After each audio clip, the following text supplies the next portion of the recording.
Hello dear learners, PG is here and welcomes you in PG point. तो आज हम लोग शुरू करेंगे आपके पेपर 2 की unit 4 that is related to Bharat में सार्वजनिक शिक्षा के लिए जो नीतिगत ढांचा है और उसका कार्यान्वयन।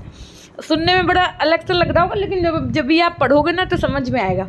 इस यूनिट के अंतर्गत आपकी NEP 1986 उसके बाद में आपकी 2020 वाली जो नेशनल एजुकेशन पॉलिसी है, उसके बाद में जो आपका RTE एक्ट 2009 है, ये इन सारे चैप्टर्स को डेलर्स रिपोर्ट को इंक्लूड किया गया है। तो मैं आपको पहले ही ये बात बता दूं, यदि MCQ जो पेपर होगा ना तो 30 क्वेश्चन कम से कम कितने, ये चैलेंज है मेरा, 30 क्वेश्चन केवल आपके इन्हीं यूनिट से आएंगे। यानी कि मात्र जो यूनिट 4 के अंतर्गत आपके 6 चैप्टर हम पढ़ाएंगे बस, ठीक। 6 चैप्टर में आपका केवल NEP 1986 और NEP 2020 वाला जो चैप्टर है वो थोड़ा सा बड़ा होगा, बाकी बहुत छोटे छोटे से एकदम चैप्टर्स होंगे, ठीक है। तो अगर आपको पूरा 30 नंबर कवर करना है तो मात्र 4 दिन आप केवल हमारे साथ जुड़े रहिए और थोड़ा सा बदलाव भी करेंगे। क्या मैम बदलाव क्या करेंगे? हमने कहा बदलाव के परिप्रेक्ष्य में हम इस बार ये करेंगे कि जैसे मान लीजिए हमने आपको आज का जो आपका चैप्टर है वो राष्ट्रीय शिक्षा नीति 1986 का है, तो ये करवाया। तो इससे संबंधित कुछ क्वेश्चन हम आपको इसी चैप्टर के एंड होने के बाद में इसी क्लास में करवाएंगे। समझ गए बात को? भले क्लास थोड़ी सी बड़ी हो जाए, this I don't care, but जैसे आपने तुरंत पढ़ा तो तुरंत जज करो कि आपको कितना समझ में आया, कितना नहीं आया। बोलो ये बात कैसी रहेगी? होप्सो की अच्छी लगेगी आपको। तो हमने थोड़ा सा परिवर्तन ये किया। बाकी देखिए, अगर नए हैं तो चैनल को सब्सक्राइब जरूर कर लीजिएगा और आपसे जो छोटे लोग हैं, यानी कि आपसे जो जूनियर्स हैं, जो पूछते हैं आपसे कि दीदी भैया BEd करना अच्छा है या नहीं, तो उन तक आपको चैनल शेयर करना है। ये आपकी नैतिक रिस्पॉन्सिबिलिटी है, नैतिक जिम्मेदारी है। और अगर आपने भी सब्सक्राइब नहीं किया तो सब्सक्राइब जरूर करिएगा। कुछ बच्चे हैं जो कमेंट्स रोज करते हैं, जिनमें से एक ऋषभ, यानी कि हमें लगता है कि वो कोई लेडी हैं, लेकिन उनकी ID ऋषभ के नाम से, और संजू, और भी बहुत से बच्चे रेगुलर कमेंट्स करते हैं। जो आप लोग नहीं करते हैं तो आप लोग भी कोशिश किया करिए कि कमेंट किया करिए। देखिए, पेपर 1, पेपर 2 और पेपर 3 के 300 क्वेश्चन से ज़्यादा की MCQs की मैराथन करा दी है बिना किसी बातचीत के। तो हमने ये देखा कि आप लोगों ने पेपर 1 की तो देख ली है मैराथन, पेपर 2 और पेपर 3 की क्यों नहीं देखी है? समय नहीं मिल पा रहा या क्लास नहीं मिल रही है? क्लास ना मिल रही हो तो आप हमको वीडियो में कमेंट सेक्शन में बताइएगा, हम आपको जो है लिंक शेयर कर देंगे, ठीक है। लेकिन वो भी क्लासेस देख डालिए, अभी आपके पास समय है। जब पेपर नज़दीक आ जाएंगे तब इतना समय नहीं रह जाएगा, तब हम आपको कुछ इंपॉर्टेंट चीज़ें बताएंगे, वो तो आपको पढ़नी ही पड़ेंगी, है ना। तो इसलिए जो इतना अभी हम करवा रहे हैं ये करते चलो, ठीक। तो देखो भैया, आज का टॉपिक बहुत ज़्यादा इंपॉर्टेंट है आपका NEP 1986 का, तो ध्यान से पढ़िएगा। क्या कहना है कि सन 1964 में भारतीय शिक्षा आयोग का गठन किया गया। एक लाइन इंपॉर्टेंट है। तो क्वेश्चन ये भी पूछा जा सकता है कि भारतीय शिक्षा आयोग का गठन कब किया गया? 4 ऑप्शन होंगे, आपको क्या लगाना होगा? 1964 में। इंडियन जो आपके एजुकेशन से रिलेटेड जो आयोग बना वो कब बना? 1964 में बना। इसने अपना प्रतिवेदन 1966 में प्रस्तुत किया, यानी कि 2 साल बाद इसने अपना प्रतिवेदन प्रस्तुत किया। जब आयोग ने अपना प्रतिवेदन अपने सरकार के सामने पूरे देश में समान शिक्षा संरचना के लिए राष्ट्रीय शिक्षा नीति का निर्माण करने के लिए कहा, तो आयोग की सिफारिशों पर चर्चा हुई। आयोग की क्या हुई? सिफारिशों पर चर्चा हुई। सन 1968 में, कब? सन 1968 में भारत सरकार ने यह स्वीकार किया कि देश के आर्थिक, सांस्कृतिक व राष्ट्रीय विकास के लिए राष्ट्रीय शिक्षा नीति का निर्माण करना बहुत ज़्यादा ज़रूरी है। ये कब की बात? देखो, आयोग बना 64 में, 66 में प्रतिवेदन भेजा गया और 1968 में, यानी कि सब काम 2-2 साल के अंतराल में हो रहा। पहले 64 में आयोग बना, 66 में प्रतिवेदन प्रस्तुत किया और 66 में सरकार ने ये स्वीकार कर लिया, यानी कि उसी के 2 साल बाद क्या कि हाँ ये ज़रूरी है बहुत ज़्यादा, ठीक। इसलिए भारतीय शिक्षा आयोग के प्रतिवेदन को कुछ संशोधनों के पश्चात, यानी कि अब जैसे प्रतिवेदन आया तो उसमें कुछ बदलाव भी होंगे, सीधी सी बात है। अब वो संशोधन जो हुए उसके पश्चात क्या हुआ, इसी के आधार पर क्या किया गया? इसी के आधार पर भारत की आपकी पहली जो हम कह सकते हैं वो जो है स्वतंत्र भारत की आपकी जो राष्ट्रीय शिक्षा नीति है वो 24 जुलाई 1968 को स्वतंत्र भारत की पहली राष्ट्रीय शिक्षा नीति की घोषणा की और इसी पर अमल होना प्रारंभ हो गया। मार्च 1977 में केंद्र में जनता दल की सरकार बनी। अब समझो ये हो गई, क्या हुई? इस घोषणा पर मतलब अमल होने लगा, सब होने लगा। अब जनता दल की सरकार 1977 में केंद्र में बन गई। कहाँ बनी? केंद्र में। अब जैसे यार ये सरकार बनी तो ये इसके बनते ही नई राष्ट्रीय नीति का निर्माण फिर हुआ। फिर 1979 में उसे घोषित किया गया। अब इसे भी लागू नहीं किया गया क्योंकि केंद्र में दोबारा से सत्ता परिवर्तन हो गया। फिर 1900 समझो जनता दल की बनी, फिर उसके बाद में 1981 में कांग्रेस दोबारा सत्ता में आ गई। अब जब कांग्रेस सत्ता में आ गई तो फिर केंद्र में ही है ना, तो फिर श्रीमती इंदिरा गांधी जी फिर पुनः प्रधानमंत्री बनी। अब उन्होंने दोबारा राष्ट्रीय शिक्षा नीति यानी कि 1968 के अनुपालन पर जोर दिया। अब इसी बीच क्या हुआ, इंदिरा गांधी जी की हत्या कर दी गई यानी कि इंदिरा गांधी जी को मार दिया गया। अब उनके स्थान पर कौन आ गए, उनके स्थान पर राजीव गांधी जी को प्रधानमंत्री बनाया गया। अब प्रधानमंत्री बनते ही जो राजीव गांधी थे, इन्होंने हर क्षेत्र में सुधार के लिए प्रयास करना शुरू किया और शिक्षा के क्षेत्र में भी सुधार करने के लिए सरकार ने तत्कालीन शिक्षा का सर्वेक्षण कराया। सर्वेक्षण का मतलब होता है कि सब चीज़ें जनवाना, एक कमेटी बनवा देना और फिर उस कमेटी का ये काम हो कि वो पता लगाए हर क्षेत्र में, चाहे वो प्राइमरी हो चाहे माध्यमिक हो उच्च शिक्षा में, कि क्या क्या दिक्कतें आ रही हैं, किन किन दिक्कतों का सामना करना पड़ रहा है लोगों को। ठीक है, अब ये सर्वेक्षण करवाया। जब ये सर्वेक्षण हो गया, ये सर्वे हो गया, इसके आधार पर कुछ सुझाव प्राप्त हुए। केंद्र सरकार ने इन सुझावों के आधार पर नई शिक्षा नीति की तैयारी और इसे संसद में पेश किया। संसद में पास होने के बाद में मई 1986 में, कब समझो, पहले 1968 वाली आई, अब कब आई, तो मई 1986 में इसे प्रकाशित किया गया और इसकी कार्य योजना को भी प्रकाशित किया। अच्छा, 1968 वाली में कार्य योजना को नहीं प्रकाशित किया गया था, लेकिन 1986 वाली जो आई इसमें कार्य योजना को भी प्रकाशित किया गया, वर्क प्लान को भी प्रस्तुत किया गया। वर्क प्लान का मतलब होता है कि कैसे कैसे काम किया जाएगा। भारत की राष्ट्रीय शिक्षा नीति जो है वो 1986 पहली ऐसी नीति है जिसके साथ पूरा करने की योजना भी प्रस्तुत की गई। वही हमने बताया कि वर्क प्लान भी दिया गया था।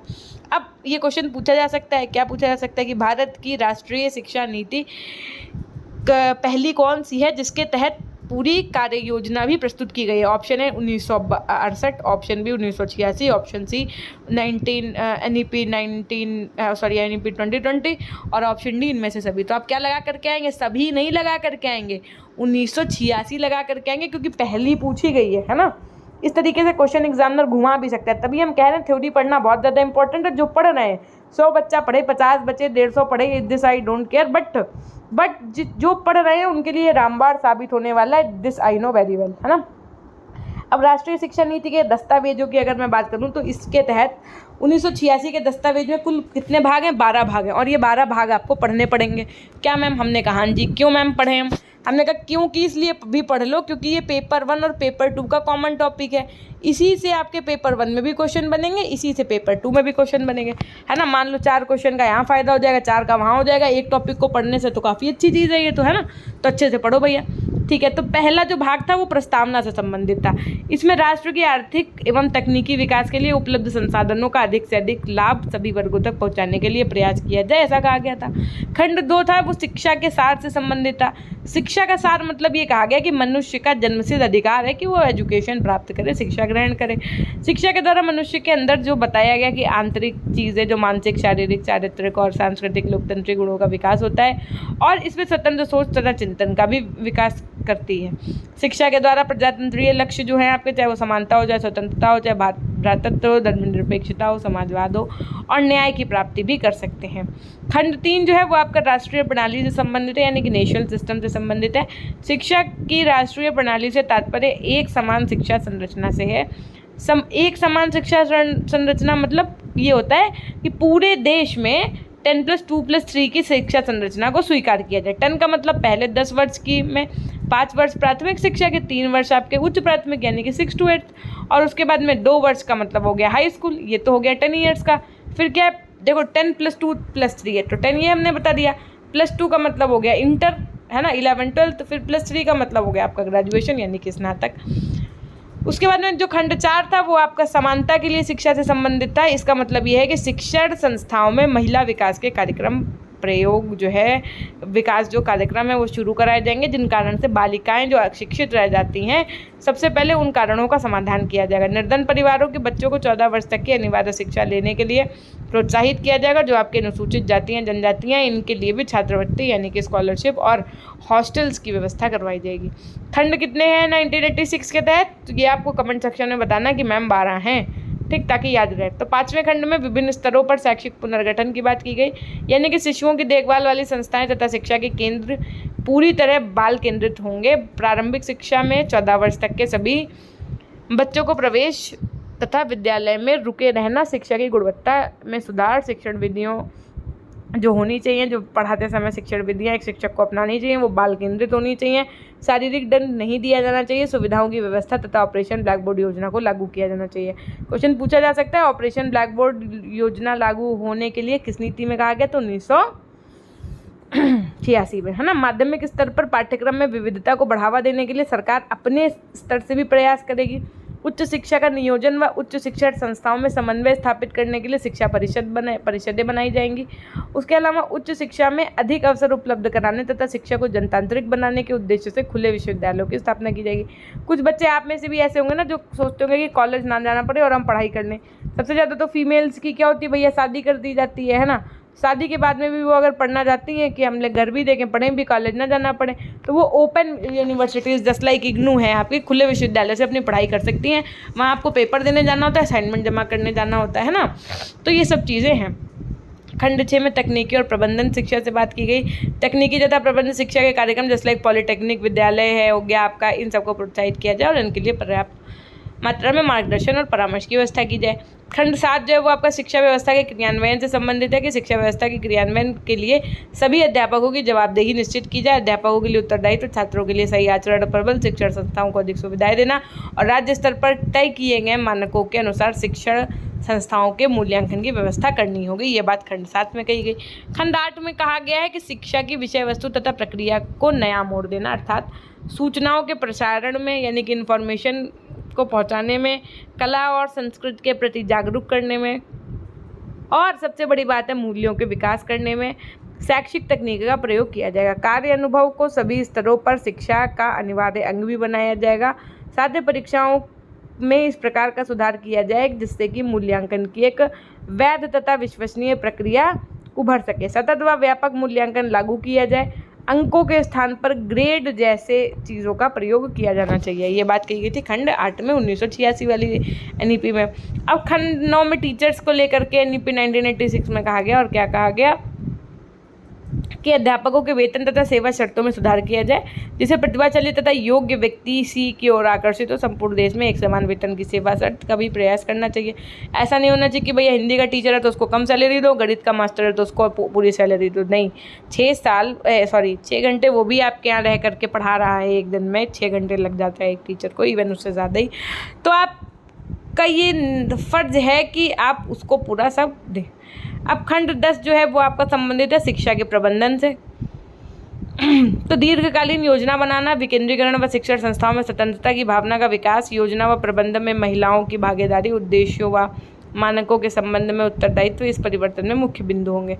राष्ट्रीय स्तर पर भारतीय शिक्षा सेवा, राज्य स्तर पर प्रांतीय शिक्षा सेवा और जिला स्तर पर जिला शिक्षा परिषद, इनका गठन किया जाए तो शिक्षा के प्रबंधन के लिए ये क्या होते हैं, उत्तरदायी होते हैं। खंड 11 जो है वो संसाधन और समीक्षा से संबंधित है और खंड 12 जो है वो आपके भविष्य से संबंधित है। ठीक, अब 1986 का जो दस्तावेज है ये इसके साथ में वर्क प्लान भी इन्होंने दिया था कार्य योजना की, यानी कि इसको कैसे कैसे लागू करना है। तो मई 1986 में राष्ट्रीय शिक्षा नीति की घोषणा की गई थी और नवंबर 1986 कब भैया, नवंबर 1986 में इसकी कार्य योजना नामक दस्तावेज भी प्रकाशित कर दिया गया था। ये कार्य योजना 24 खंडों में विभाजित थी।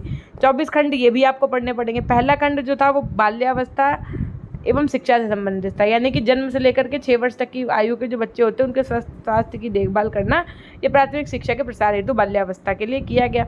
खंड जो 2 था वो आपका प्राथमिक शिक्षा ऑपरेशन ब्लैक बोर्ड से संबंधित था। बहुत इंपॉर्टेंट पॉइंट कि ब्लैक बोर्ड की आपने कहाँ पढ़ रहे हो सबसे पहले, तो 1986 में। इसमें था क्या मैम, हमने कहा इसमें प्राथमिक शिक्षा को सर्वसुलभ बनाने के लिए 1 किलोमीटर की दूरी के अंदर प्राथमिक विद्यालय तथा 3 किलोमीटर की दूरी के अंदर उच्च प्राथमिक स्कूलों की व्यवस्था करने की बात कही गई है और साथ ही प्राथमिक स्कूलों की दशा सुधारने के लिए ब्लैक बोर्ड योजना भी प्रस्तुत की गई। अब ब्लैक बोर्ड योजना की बात यह है कि प्रत्येक प्राथमिक विद्यालय में कम से कम 2 बड़े कमरे, समझो ब्लैक बोर्ड योजना है क्या, क्वेश्चन पूछा जा सकता है इससे भी कि ब्लैक बोर्ड स्कीम क्या है। तो प्रत्येक प्राथमिक विद्यालय में कम से कम 2 बड़े कमरे हों, एक बरामदा हो और शौचालय हो, साथ में पर्याप्त व्यवस्था की जाए। प्रत्येक विद्यालय में कम से कम 2 टीचर्स हों, जिनमें से जहाँ तक संभव हो एक महिला अध्यापिका जरूर होनी चाहिए। साथ ही साथ विद्यालयों में ब्लैक बोर्ड है, नक्शे हैं, खिलौने जिनको आप TLM बोलते हैं ना, टीचिंग लर्निंग मटेरियल्स, वो सब अवेलेबल होना चाहिए। और इसी योजना को हम लोग क्या कहते हैं, जो ये सब उपलब्ध करवाए वो आपकी कहलाती है ब्लैक बोर्ड योजना। खंड 3 जो है वो आपका माध्यमिक शिक्षा के प्रसार से संबंधित है। इसमें माध्यमिक शिक्षा के प्रसार के लिए आवश्यकता अनुसार माध्यमिक स्कूल खोले जाने, उनकी दशा सुधारने और गति निर्धारक नवोदय विद्यालय एवं माध्यमिक स्तर पर मुक्त शिक्षा की व्यवस्था करने की योजना प्रस्तुत की गई है। खंड 4 जो है वो आपका शिक्षा के व्यवसायीकरण से है। व्यवसायीकरण बोले तो कॉमर्शलाइजेशन, यानी कि इसमें शिक्षा के कार्यानुभव पर बल देते हुए +2 स्तर पर विभिन्न प्रकार के व्यावसायिक पाठ्यक्रम तैयार करने तथा पिछड़े बालक को आगे लाने के लिए विशेष रूप से आज भी कारगर साबित हो रहे हैं। तो अगर आप भी अपने बच्चों को इस तरीके की पढ़ाई करना चाहते हैं, या आपके कोई जूनियर्स हो या आपकी कोई बहन हो, तो आप उसको भी ये सब रिकमेंड कर सकते हैं, because this plays a very much important role in life. उसके बाद में देखिए खंड 5 जो है वो आपका उच्च शिक्षा से संबंधित है। तो जैसा कि आप देख पा रहे हैं, ये आपका पेपर 1 है, भारत में शिक्षा प्रणाली का विकास, है ना। अब पेपर 1 के अंतर्गत जैसे आपकी यूनिट 1 है, यूनिट 2 के अंतर्गत आप लेसन 1, लेसन 2, लेसन 3, लेसन 4 देख पा रहे हैं। तो इस तरीके से हमने पूरी क्लासेस आपको इन लेसन की फ्री ऑफ कॉस्ट यूट्यूब पे करवा दी हैं। लेकिन अब यूट्यूब से तो आप पढ़ लेंगे, लेकिन रिवीजन करने के लिए आपको चाहिए होंगे शॉर्ट नोट्स, है ना, जो एग्जाम ओरिएंटेड जिनको आप कह सकते हैं। तो शॉर्ट नोट्स को हमने उन्हीं चैप्टर्स को 1 लीनियर फॉर्मेट में, ये देखिए यूनिट 1 लिखी है, उसका जो चैप्टर 1 है उसका 1 लीनियर फॉर्मेट में ये आपका नोट्स है, ठीक है। जैसा कि आप ये देख पा रहे हैं, मान लीजिए कुछ भी क्वेश्चंस पूछा जा सकता है, तो इस तरीके से आपके 1 लीनियर के नोट्स हैं, ठीक। अब मैम इनके MCQs, हमने कहा कि MCQs भी अवेलेबल हैं। जैसे आपने चैप्टर 1 देखा, जैसे ही ख़त्म हो जाएगा आपका चैप्टर 2 शुरू हो जाएगा। चैप्टर 2 में भी आपके ऐसे ही 1 लीनियर टाइप नोट्स हो जाएंगे। फिर उसके बाद में 1300 से ज़्यादा MCQs दिए हुए हैं यूनिट वाइज। कितने, कैसे दिए हैं? 1300 से ज़्यादा MCQs दिए हुए यूनिट वाइज। मैम कहाँ मिलेगा, कैसे मिलेगा, जल्दी बताइए। हमने कहा इसके लिए आप अपने फ़ोन में PG पॉइंट ऐप इंस्टॉल करिए और रेफरल कोड में भी PGPOINT पॉइंट डालिएगा, ठीक। उसके बाद में मैम क्या सिर्फ पेपर 1 ही अवेलेबल है? हमने कहा नहीं, हमने कहा पेपर 3 के भी नोट्स हैं। देखो पेपर 3 के भी MCQs आप ये देख पा रहे हैं, सारा कुछ मेरे पास हैंड रिटन है और बहुत ही अल्टीमेट है। इतना देखो, इतना ज़्यादा आपको कहीं नहीं पढ़ने को मिलेगा, यानी कि 1300 से ज़्यादा MCQs का कलेक्शन आपको मार्केट में भी किसी चीज़ में नहीं मिलेगा, ठीक। इसमें जो हमने 1300 MCQs प्रोवाइड कर रखे हैं वो आपके सिलेबस के हर एक टॉपिक से चुनिंदा प्रश्न, साथ में एग्जाम ओरिएंटेड क्वेश्चन, साथ में प्रीवियस ईयर इंक्लूडेड, और जो मार्केट में आपकी जितनी चीज़ें हैं वो सबका एक तरीके का कंक्लूजन है, ठीक। अब इसके लिए आप ऐप इंस्टॉल करिए PG पॉइंट ऐप इंस्टॉल करते ही अगर आपको नोट्स 1 लीनियर नोट्स के साथ में MCQs चाहिए तो आप कोर्सेज पे आइए, केवल MCQs भी अवेलेबल है। क्योंकि कुछ बच्चों ने कहा कि मैम नोट्स आप जब पढ़ाते हो तो हम खुद बना लेते हैं, हमको केवल MCQs चाहिए। हमने भैया उनके लिए भी सुविधा दे दी, हमने नोट्स में उनको जो है MCQs दे दिया। अब जैसे मान लो कि मैम हम भी चाहते हैं कि सिर्फ हम MCQs लेना चाहते हैं केवल, तो हमने कहा भैया आप नोट्स पे क्लिक करिए, उसके बाद में आपके सामने ऐसा इंटरफेस आएगा। पेट के बगल में आप देखो यहाँ पर सी ऑल दिख रहा है, सी ऑल पे क्लिक करके इसको स्क्रॉल करते करते चले जाइए। अब देखिए 650 MCQs से ज़्यादा हैं आपके पेपर 3 में, यहाँ पे 1000 लिखा है, ये 1300 से ज़्यादा MCQs हैं एक्चुअल में, ठीक, पेपर 1 के। तो आप जैसे ही इन PDFs पे क्लिक करेंगे आपको वहीं पे पेमेंट, वहीं पे PDF मिल जाएगी। 700 से ज़्यादा लगभग 850 क्वेश्चंस तक हैं आपके पेपर 2 में, ठीक। इस तरीके से आपको MCQs मिल जाएंगे PD नोट्स में। उसके अलावा अगर आप मान लीजिए कि जो हमने YouTube पे 300 क्वेश्चंस की क्लास ली है मैराथन वाली, उसका अगर आपको वो इजी नोट्स पढ़ना है तो वो आप फ्री नोट्स में हमने अवेलेबल करा दिए, वो फ्री ऑफ कॉस्ट। आप फ्री नोट्स पे क्लिक करिएगा, स्क्रॉल करिएगा, देखो यहाँ पर आपको पेपर 1 और पेपर 3 का मिल जाएगा। बहुत जल्दी पेपर 2 और पेपर 4 का साथ में डालेंगे, ठीक। इतना देख लिया। उसके बाद में नहीं मैम हमको नोट्स नहीं चाहिए, हमको चाहिए पूरा कोर्स, यानी कि 1 लीनियर नोट्स भी चाहिए और उसके साथ MCQs भी चाहिए। हमने कहा फिर आप कोर्स में आइएगा। हमने क्या कहा, फिर आप कोर्स में क्लिक करिएगा और जैसे ही आप कोर्स में क्लिक करेंगे ना आपके सामने ऐसा इंटरफेस खुल करके आ जाएगा।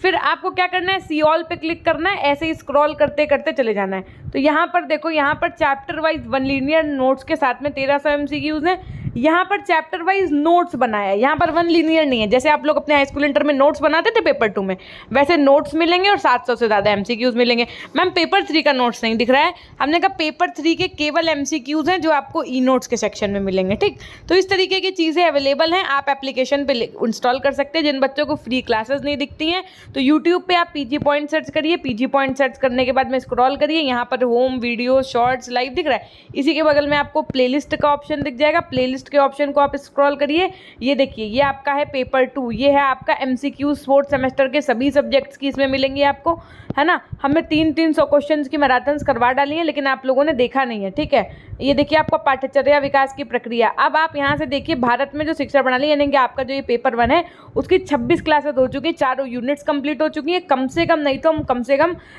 600 क्वेश्चंस भी यूट्यूब पे आपको फ्री ऑफ कॉस्ट करवा चुके होंगे, तो आप वो क्लासेस ज़रूर देखिएगा। इसके अलावा ये अगर आप प्लेलिस्ट चाहें तो इसको जैसे ही ओपन करेंगे यहाँ से आप सेव भी कर सकते हैं अपने फ़ोन में, ना। देखिए भाई 6-6 हज़ार बच्चों ने क्लासेस देखी है, इसका मतलब वो मूर्ख थोड़ी ना है, क्योंकि इस बार सन बहुत ज़्यादा आपको दिक्कत कर सकता है। ये जो आप NEP 2020 की क्लासेस देख रहे हैं, ये रामबाण है पेपर 1 और पेपर 2 के लिए। अब देखो यहाँ पे MCQs आपको दिख जाएंगे, यूनिट 1 का MCQs, यूनिट 2 का MCQs, है ना, पेपर 1 का टेस्ट MCQs का, फिर पेपर 1 का MCQs का टेस्ट, और उसके बाद में ये 300 प्लस क्वेश्चंस की मैराथन। उसके अलावा मैराथन वाले पे जैसे ही आप क्लिक करेंगे तो ये देखिए आपके सारी मैराथन्स आ जाएंगी। अगर आपको कोई भी दिक्कत है तो हमारी इंस्टाग्राम ID ये देखिए, आपको मैं दिखा देती हूँ, PG पॉइंट ऑफिशियल के नाम से है, इस पर आप क्लिक करिएगा। इस पर आप क्लिक करते ही हमको मैसेज करिएगा, ये हमारी इंस्टाग्राम ID होगी। उसके अलावा हमारे टेलीग्राम चैनल से जुड़ सकते हैं, उसमें आप PG पॉइंट सर्च करिएगा, लिंक डिस्क्रिप्शन बॉक्स में, वहाँ पे भी आप हमें मैसेज कर सकते हैं। इसके अलावा जो ऐप इंस्टॉल करना है, अपने प्ले स्टोर पर जाइए, PG पॉइंट सर्च करिए, यहाँ पे इंस्टॉल लिख करके आएगा, इंस्टॉल करके रेफरल कोड में PG पॉइंट वगैरह डाल दीजिएगा। ये थी एक छोटी सी जानकारी। कहीं कोई भी दिक्कत है तो एक ऑप्शन हम आपको और भी दे दे रहे हैं, मुझे मैसेज करिए आप तुरंत pgpoint100@gmail.com पे, अगर आपको PDF लेने में या कहीं कोई समस्या आ रही है तो। ठीक, ये थी एक छोटी सी जानकारी। देखिए खंड 5 जो है, इसमें कहा गया है कि इसमें उच्च शिक्षा का स्तर जो है वो ऊंचा उठाने और बच्चों को एंट्रेंस एग्ज़ाम से रिलेटेड चीज़ें यानी कि बताना, और उसके बाद में उसके बेसिस पे एडमिशन लेना, इससे संबंधित बात कही गई है। खंड 6 जो था वो आपका दूरस्थ शिक्षा और खुले विश्वविद्यालय से संबंधित था, यानी कि आपका जो आपकी डिस्टेंस एजुकेशन होती है और जो आपकी ओपन यूनिवर्सिटीज़ होती हैं जस्ट लाइक इग्नू, है ना, तो इनसे संबंधित ये खंड था आपका। खंड 7 में ग्रामीण संस्थान और विश्वविद्यालय से संबंधित बात कही गई थी। खंड 8 में आपकी तकनीकी शिक्षा से संबंधित बात कही गई थी। खंड 9 में आपकी प्रणाली कार्यान्वयन से संबंधित बात कही गई थी। कहने का आशय ये है कि यहाँ पर आपको बहुत डीपली नहीं जाना है, सिर्फ आपको ये पता होना चाहिए था कि इस खंड में कौन सी बात कही गई है। खंड 10 जो है वो आपका रोजगार की उपलब्धता से संबंधित है। मैम कैसे याद रखेंगे इतना कुछ, हमने कहा ट्रिक बना लिया करो। जैसे मैम हमने कहा जब इंसान के पास रोजगार होता है तो उसकी 10 उंगली घी में रहती हैं, कह दो नहीं मैम 20 रहती है। हमने कहा अरे भैया अभी फिलहाल 10 मान लो, ठीक, चलो मान लो प्राइवेट नौकरी, ठीक, तो 10 उंगली घी में रहती, ऐसे करके आप याद कर सकते हैं। खंड 11 में कहा गया शोध और विकास से संबंधित चीज़ें। देखो कैसे, जब देश में यानी कि जब एक और एक मिलकर के सब, 11 का मतलब क्या है, 11 ऐसे ही तो लिखोगे एक और एक, और जब एक और एक ये दोनों लोग मिल जाते हैं तभी तो इस देश का विकास होता है, तभी तो उन वहाँ पे चीज़ें सुधरती हैं। कहते हैं ना एक से भले दो, तो एक और एक मिलकर के 11 हो रहा है ना, तो एक से भले दो एक, ठीक, ऐसे समझ के कर सकते हो इसको। उसके बाद में खंड 12 जो है वो क्या है, स्त्री शिक्षा से रिलेटेड है, वीमेंस एजुकेशन से रिलेटेड है। उसके बाद में 13 जो है वो अनुसूचित जाति जनजाति पिछड़े वर्ग के बच्चों के लिए, ये बहुत इंपॉर्टेंट है, याद रखिएगा, स्त्री शिक्षा वाला भी याद रखिएगा। 14 जो है वो अल्पसंख्यकों की शिक्षा व्यवस्था से संबंधित है। 15 जो है वो आपका विकलांगों की शिक्षा से संबंधित है। 16 जो आपका है वो प्रौढ़ शिक्षा से संबंधित है। खंड 17 जो है वो आपका स्कूली शिक्षा की विषय वस्तु से संबंधित है, यानी कि उनके करिकुलम से। खंड 18 जो है वो आपका परीक्षा प्रणाली तथा मूल्यांकन यानी कि एग्जामिनेशन सिस्टम और इवैल्यूएशन से संबंधित है। खंड 19 आपका स्वास्थ्य शिक्षा तथा युवा इससे संबंधित है, और 20 जो है वो आपका लैंग्वेज यानी कि भाषा से संबंधित है। खंड 21 जो है वो आपका सांस्कृतिक कार्यक्रम से संबंधित है। खंड 22 जो है वो आपका ऑडियो विजुअल एड्स यानी कि दृश्य श्रव्य सामग्री जो होती है इससे रिलेटेड है। खंड 23 जो है वो आपका अध्यापक तथा अध्यापक प्रशिक्षण यानी कि टीचर्स एंड टीचर्स ट्रेनिंग से रिलेटेड है। और खंड 24 आपका शिक्षा व्यवस्था से संबंधित है। राष्ट्रीय शिक्षा नीति के मूल तत्वों की अगर मैं बात करूँ तो पूरे देश में 10+2+3 शिक्षा संरचना लागू की जाएगी। प्राथमिक शिक्षा 14 वर्ष की आयु तक निःशुल्क और अनिवार्यतः उपलब्ध कराई जाएगी। ये बहुत इंपॉर्टेंट है, मूल तत्व यानी कि one of the most important things कि प्राथमिक शिक्षा में अपव्यय पर रोक लगाई जाएगी। स्त्री शिक्षा को प्रोत्साहित किया जाएगा, यानी कि वीमेंस एजुकेशन को मोटिवेट किया जाएगा। और जो स्त्री निरक्षरता उन्मूलन तथा व्यावसायिक व तकनीकी प्रशिक्षण है, इस पर बल भी दिया जाएगा। साथ में अल्पसंख्यकों की शिक्षा पर गुणात्मक और सामाजिकता की दृष्टि से विशेष ध्यान दिया जाएगा।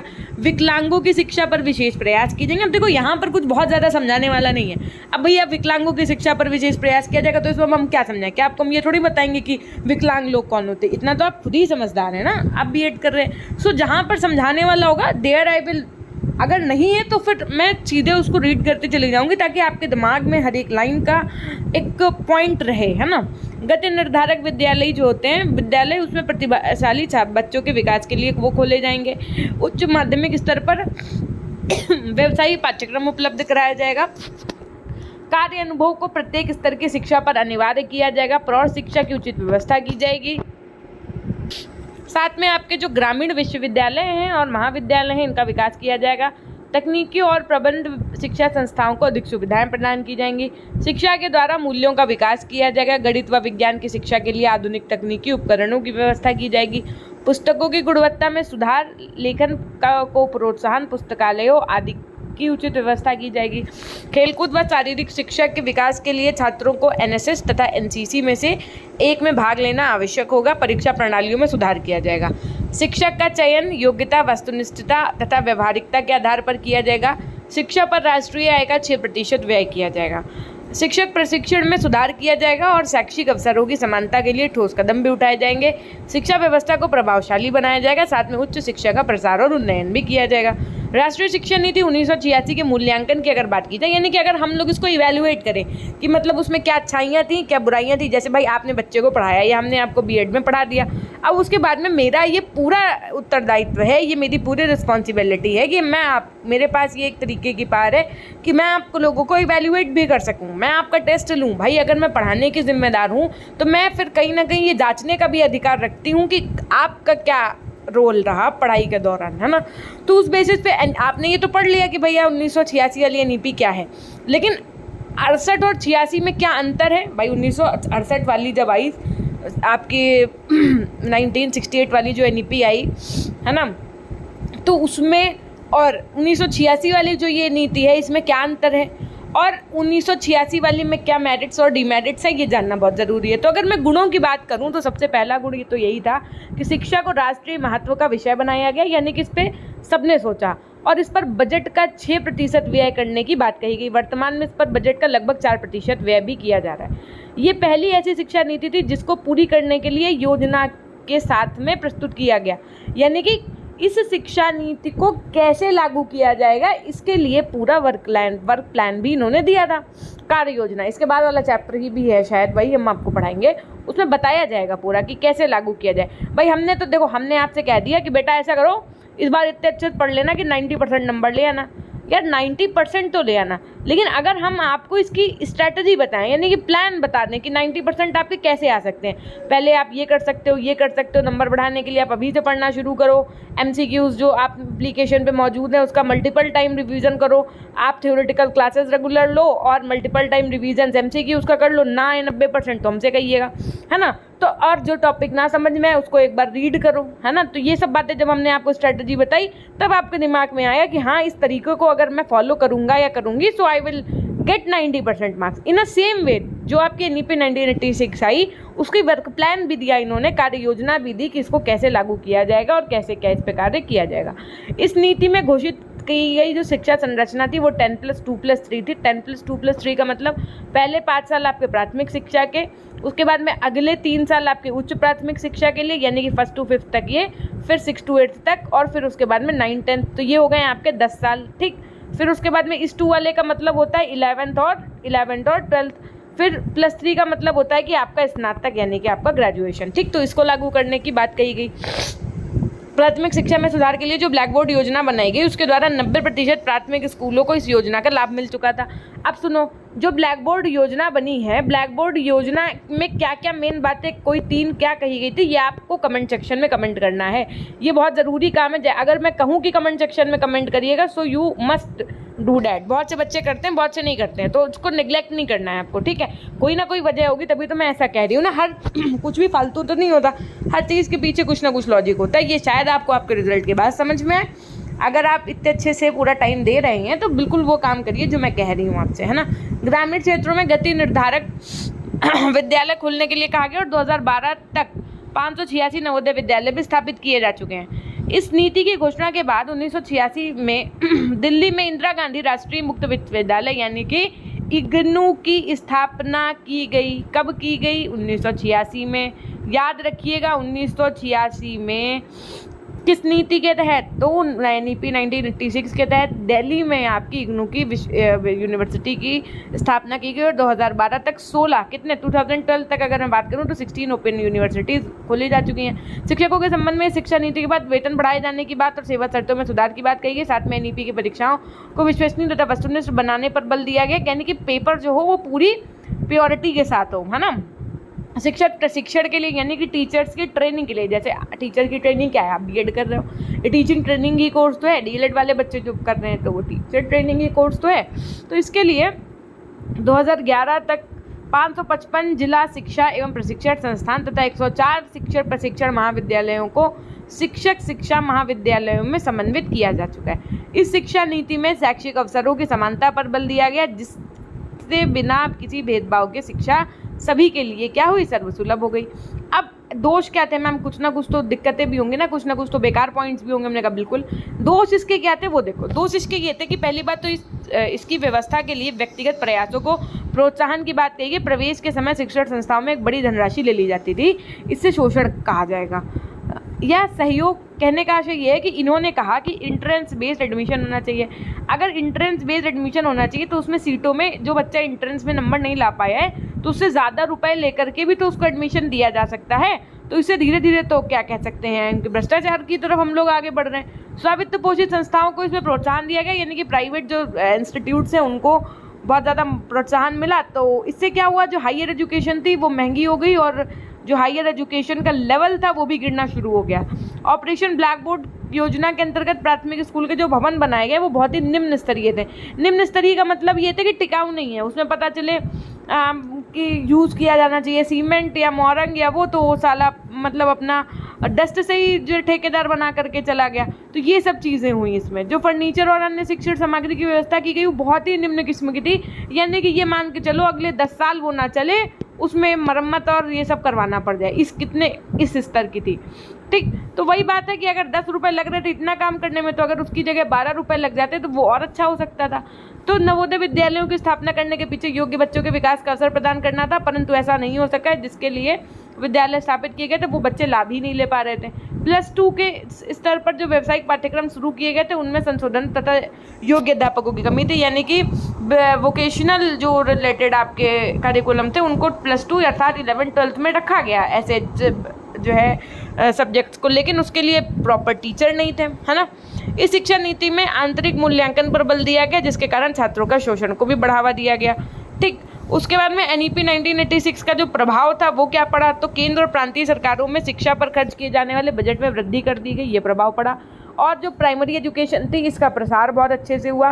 ऑपरेशन ब्लैक बोर्ड योजना से 90% प्राथमिक स्कूलों की दशा में सुधार भी किया जा चुका है। शिशुओं की देखभाल तथा प्रारंभिक शिक्षा के लिए अनेक योजनाएं चलाई जा रही हैं। देश में लगभग 13.5 लाख आंगनबाड़ियाँ और बालवाड़ियाँ स्थापित की जा चुकी हैं। इनसे लगभग 3.5 करोड़ बच्चे लाभान्वित भी हो रहे हैं। पूरे देश में 10+2+3 शिक्षा संरचना लागू हो गई है। माध्यमिक शिक्षा का प्रसार हुआ है और गति निर्धारक नवोदय विद्यालयों के रूप में लगभग 586 विद्यालय खुल चुके हैं। राष्ट्रीय मुक्त विद्यालयों शिक्षा संस्थान में 6 लाख से अधिक छात्र छात्राएं क्या हैं, रजिस्टर्ड हैं। सभी प्रांतों में +2 स्तर पर व्यावसायिक पाठ्यक्रमों की व्यवस्था की जा चुकी है। इसके अलावा शिक्षक शिक्षा की दिशा में सुधार हुआ है। शिक्षक शिक्षा की दशा में सुधार हुआ है और 1993 में राष्ट्रीय शिक्षक शिक्षा परिषद को संवैधानिक दर्जा दिया गया और 1995 में एक एक्ट के अनुसार उसका गठन किया गया। शुरुआत में तो इसने बेसिक शिक्षा विद्यालय और महाविद्यालयों की दशा में सुधार किया, परंतु मतलब शुरू में तो बहुत ज़्यादा अच्छा हुआ, पूरा ग्राफ ऐसे गया, लेकिन फिर धीरे धीरे क्या हुआ, ये ग्राफ गिरता चला गया, ये भ्रष्टाचार के शिकार होते चले गए। 2011 तक 555 जिला शिक्षा और प्रशिक्षण संस्थान स्थापित किए जा चुके थे, जिनमें शिक्षक शिक्षण प्रदान करने की महत्वपूर्ण भूमिका जो निभा रहे थे। अच्छे शिक्षक प्रशिक्षण महाविद्यालयों को शिक्षक शिक्षा महाविद्यालयों में समुन्नत किया जा चुका था और बहुत अच्छे शिक्षक शिक्षा महाविद्यालयों को उच्च अध्ययन शिक्षा संस्थानों में समुन्नत किया जा चुका था। उच्च शिक्षा, व्यावसायिक शिक्षा, प्रबंध शिक्षा, तकनीकी शिक्षा सभी विकास के लिए प्रयास किए जा रहे थे। प्रौढ़ शिक्षा हो चाहे शिक्षा नीति को मजबूती बनाने में शिक्षकों की जवाबदेही निश्चित करने पर भी बल दिया गया और विकलांग बच्चों के लिए भी विशेष विद्यालयों की स्थापना की गई। ठीक, तो यहाँ से आपने देख लिया कि क्या क्या चीज़ें NEP 1986 आने के बाद में हुई। लेकिन 1968 वाली राष्ट्रीय शिक्षा नीति और 1986 वाली में क्या अंतर था, एक बार आप ये पढ़ लोगे तो ये जो कन्फ्लिक्ट हो जाती हैं दोनों में ना, वो सबसे बड़ा अंतर तो यही था कि 1986 वाली आपकी पहली ऐसी राष्ट्रीय शिक्षा नीति थी जिसके तहत आपको वर्क प्लान यानी कि कार्य योजना भी दिया गया था। तो आइए समझते हैं कि क्या है इनके बीच में अंतर। कुछ बहुत ज़्यादा बड़ा टॉपिक नहीं है। 1968 में शैक्षिक नीतियाँ राज्यों के लिए मार्गदर्शन की एक विस्तृत रूपरेखा थी जिससे वे शिक्षा के ढांचा का सुधार कर सकें, है ना। और 1986 वाले में भारत की चुनौतियों व सामाजिक आवश्यकताओं के आधार पर पूरे लोकतांत्रिक आधार पर राष्ट्रीय शिक्षा नीति 1986 की व्यूह रचना की चर्चा की गई, जिससे राष्ट्र के शिक्षा क्या हो सके, एक समान ढांचे में निर्मित किया जा सके। जो 1968 वाली शिक्षा नीति थी इसमें शिक्षा का विषय राज्यों के अंतर्गत था, लेकिन 1986 वाली जो थी इसमें शिक्षा पर 42वें संशोधन के अनुरूप केंद्र राज्य सहभागिता पर बल दिया गया था। जो 1968 वाली थी इस प्रणाली के अनुसार विद्यालयी पाठ्यक्रम में विज्ञान और गणित को अनिवार्य विषय बनाया गया और कार्य अनुभव को महत्वपूर्ण स्थान दिया गया। वहीं 1986 की जो शिक्षा नीति थी हमारी सांस्कृतिक धरोहर को सहेजते हुए संवैधानिक मूल्यों को आधार पर विज्ञान व प्रौद्योगिकी की उन्नति के आधार पर विज्ञान करते हुए 21वीं शताब्दी के लिए समाज को तैयार करने में शिक्षा की अहम भूमिका बताई गई। राष्ट्रीय शिक्षा नीति 1968 के दस्तावेज भागों में विभाजित नहीं थे। आपने देखा जो राष्ट्रीय शिक्षा नीति थी 1986 वाली, इसके दस्तावेज को 12 भागों में विभाजित किया गया, हमने आपको 12 भाग पढ़ाए, लेकिन 1968 में ऐसा कुछ नहीं था। 1968 में शारीरिक और मानसिक रूप से विकलांग बच्चों के शिक्षा के अवसर बढ़ाने की बात कही गई थी और बढ़ाने की बात कही गई थी। 1986 वाली में समानता के लिए शिक्षा की बात कही गई और इसमें वंचित लोगों को विशेष आवश्यकता वाले व्यक्ति की शिक्षा की भी बात कही गई। तो ये कुछ था डिफरेंस और ये थी आपकी एजुकेशन पॉलिसी NEP 1986 जिसको आपने पढ़ लिया है। इसमें आपको ये सब कुछ याद करना पड़ेगा कि इसमें क्या क्या बातें कही गई, कौन से भाग में, ये जो 12 भाग हैं इनमें क्या क्या था, 12 भाग जरूर याद कर लीजिएगा अच्छे से, मतलब याद नहीं करना है, लिख करके एक बार देख लीजिएगा ताकि 4 ऑप्शन हो तो आप टिक कर पाएँ। उसके बाद में जो आपका कार्य योजना 1992 था वर्क प्लान, यानी कि फिर ये अभी जो 1986 वाली है ना इसको संशोधित रूप आप कह सकते हो जो 1992 में बताया गया है ना, तो वो आपको पढ़ना होगा। और जो आपके भाग और ये है ना इसमें कुछ ही संशोधन हुआ, क्या संशोधन हुआ वो हम आपको पढ़ाएंगे, ठीक है। मुश्किल से देखो ये ना आपका 20 मिनट का टॉपिक भी नहीं होगा, 10 मिनट में ही कंप्लीट कर देंगे इसको। उसके बाद में जो आपका ये है राष्ट्रीय शिक्षा नीति NEP 2020, इसकी हर एक लाइन हम आपको पढ़ाएंगे। देखो हमने शॉर्ट नोट के माध्यम से NEP 2020 को ऑलरेडी पढ़ा दिया है पेपर 1 में, तो वो NEP 2020 की क्लास आप देख सकते हैं। 110% उससे क्वेश्चन आएगा, लिख करके ले लो आप। आज मैं इस वीडियो के माध्यम से कह रही हूँ, उससे पहले जो मैंने NEP 2020 की क्लास कराई है उससे आपके पेपर 1 और पेपर 2 में 110% 110% गारंटी है मेरी कि आपका पेपर में उससे कोई क्वेश्चन आएगा ज़रूर, ठीक। तो वो क्लास ज़रूर देख लीजिएगा आप। उसके बाद में ये वाली NEP 2020 मैं बुक से कवर अप करा दूंगी, इसलिए क्योंकि मान लो कोई पॉइंट वहाँ अच्छा छूट जाए तो वो आपका यहाँ कंप्लीट हो जाए। ये थोड़ा सा बड़ा चैप्टर होगा NEP 2020 का, बट बहुत इंपॉर्टेंट होगा। क्यों? क्योंकि आप लोग NEP 2020 के तहत ही अपने आगे के एजुकेशन करेंगे। तो मान लीजिए कि आपके जो छोटे भाई बहन हैं, जो जूनियर्स हैं, वो आपसे कुछ पूछ ही दें, है ना, तो एटलीस्ट आप उनको बता तो पाओ, समझा तो पाओ। उसके बाद में डेलर्स रिपोर्ट पढ़नी है आपको। डेलर्स रिपोर्ट जैसे ही कंप्लीट हो जाएगी फिर आपका शिक्षक अधिकार अधिनियम, उसके बाद में RTE जो आपका 2009 आया ना, ये पढ़ना है। और बस फिर उसके बाद में लास्ट चैप्टर आपका इस पूरी बुक का डेट इज़ RMSA यानी कि राष्ट्रीय माध्यमिक शिक्षा अभियान, और फिर टाटा बाय बाय ख़त्म हो जाएगा आपका पेपर 2। इस तरीके से आपको बस इतना सा पढ़ना है और बहुत जल्दी, मुश्किल से 2-3 दिनों में मैं इसको कंप्लीट करूँगी। ठीक, तो बस आप लोगों से जो हम कह रहे हैं उतना आप लोग करते रहिए, उसमें फिर कोई वो नहीं करो, मतलब अगर हम पूरे डेडिकेशन के साथ आपसे जुड़े हैं तो आप भी एटलीस्ट पूरे डेडिकेशन के साथ जुड़ो। पेपर 1, पेपर 2 प्लस आपका पेपर 3, इनके नहीं भाई कोर्स ले पा रहे हो, कोई बात नहीं, MCQs लेकर के पढ़ना शुरू कर दो, मल्टीपल टाइम्स रिवीजन करना शुरू कर दो। वही चीज़ आप मार्केट से लेकर के आओगे, उसमें 300 क्वेश्चन मिलेंगे, वो PDF free of cost he available है एप्लीकेशन पे। तो इससे अच्छा है कि आप ये वाले MCQs लो ना, ताकि जितने भी कुछ अवेलेबल है इतना आपको नहीं मिल पाएगा मार्केट में इतने रुपए में, और इतने क्वेश्चंस नहीं मिल पाएंगे। तो चुपचाप से पढ़ो, ज़्यादा दिमाग लगाने की आवश्यकता नहीं है ना। और इतना तो सबके पास होता है कि आप एक PDF एटलीस्ट खरीद सको। इंसान बहुत दिमाग लगाएगा कि PDF ही तो है, हम कैसे पढ़ेंगे ऐप में। अरे अभी इंस्टाग्राम की टाइमिंग उठा के देखिए, 2-2 ढाई घंटे रील्स देख डाली होती हैं कुछ बच्चों ने। ऐसे कुछ बच्चे हैं, कुछ बच्चे खैर बहुत ही ज़्यादा सीरियस होते हैं, मैं उनकी बात तो कतई नहीं करूँगी। तो आप ऐप में पढ़िए जा करके, कुल मिला करके बस, क्योंकि बहुत कम समय बचा हुआ है। मैं अपने मुंह से तो नहीं बता सकती हूँ, जस्ट बिकॉज मुझे भी डेट्स तो नहीं क्लियर है, लेकिन एक एज अ टीचर और ज़्यादा एनालिसिस करने का एक वो तो है ही कि हाँ एग्ज़ाम इज़ वेरी सून, सो पढ़ना शुरू कर दीजिए, that is very important than other works. Okay, तो हमेशा खुश रहिए, मुस्कुराते रहिए, कभी अपने लिए तो कभी अपनों के लिए। Till then take care, bye bye, love you all, love you my dear class. अपना ध्यान रखिएगा, कमेंट सेक्शन में कमेंट करना तथा वीडियो को लाइक करना नहीं भूलिएगा। Thank you.